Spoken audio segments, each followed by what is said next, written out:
বাড়িতেও যে চিকেন চাপ এত সহজ পদ্ধতিতে হয়, এই রেসিপিটা দেখার পর থেকে আর রেস্টুরেন্ট থেকে খাওয়ার প্রয়োজনই নেই। প্রথমে কয়েকটা কাজু ও চারমগজ ভিজিয়ে রেখে দেবো। এবার চিকেনের স্বাদ মতো লবণ, পেঁয়াজ বাটা, আদা রসুন বাটা, টক দই, কাজু ও চারমগজের পেস্টটা দিয়ে দেবো। এবার খানিকটা পাউডার দুধ দিয়ে দিচ্ছি।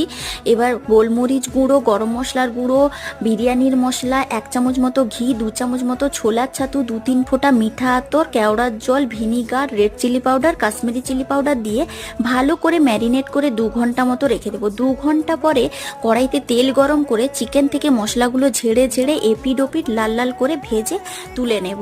এবার ওই কড়াইতে 1 চামচ মতো ঘি দিয়ে ঘিটা মেল্ট হয়ে গেলে বেঁচে থাকা মশলাটা দিয়ে ভালো করে কষিয়ে নেব। মশলা থেকে তেল ছেড়ে গেলে ভেজে রাখা চিকেনগুলো দিয়ে একদম লো ফ্লেমে রান্না করে নিতে হবে। চিকেনটা যখন কুক হয়ে যাবে তখন গরম মশলার গুঁড়ো দিয়ে নামিয়ে নেব। খেতে রেস্টুরেন্টের মতোই হয়েছিল। টাটা।